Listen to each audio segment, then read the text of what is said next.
اہم ڈیولپمنٹ سے ایران نے پاکستان کے ذریعے امریکہ کو اہم تحریری پیغامات پہنچا دیے ہیں۔ ایرانی خبر ایجنسی نے دعویٰ کیا ہے کہ یہ پیغامات جوہری معاملات اور آبنائے ہرمز سمیت اسلامی جمہوریہ ایران کے بعض شرائط پر مشتمل ہیں۔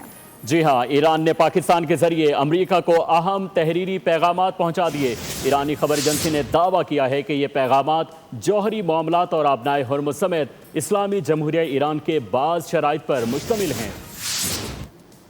ایرانی وفد کا غیر متوقع دورہ اسلام آباد۔ عباس عراقچی اہم پیغامات کے ساتھ آئے، پاکستان کی معاونت سے امریکہ کو اہم پیغامات پہنچائے۔ ایرانی خبر ایجنسی نے دعویٰ کیا ہے کہ ایران نے پاکستانی ثالثوں کے ذریعے امریکہ کو اہم پیغامات تحریری شکل میں پہنچا دیے ہیں۔ خبر ایجنسی فارس کے مطابق ایران کے وزیر خارجہ عباس عراقچی نے اسلام آباد کے دورے کے دوران پاکستانی ثالثوں کے ذریعے امریکہ کو ایران کی سرخ لکیر سے متعلق تحریری پیغامات پہنچائے ہیں۔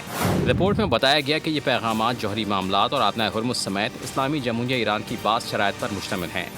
دعویٰ کیا گیا کہ پیغامات کا تبادلہ ایران اور امریکہ کے درمیان مذاکرات کا حصہ نہیں ہے، بلکہ ایران کی جانب سے علاقائی صورتحال کو واضح کرنے اور اپنی سرخ لکیر کھل کر بیان کرنے کی ایک کوشش ہے۔ خبر ایجنسی کا دعویٰ ہے کہ عباس عراقچی مکمل طور پر طے شدہ سرخ لکیروں اور وزارت خارجہ کی صفاتی ذمہ داریوں کے دائرہ کار میں رہتے ہوئے کام کر رہے ہیں۔ سبسکرائب کریں اور بیل دبائیں تاکہ کوئی خبر رہ نہ جائے۔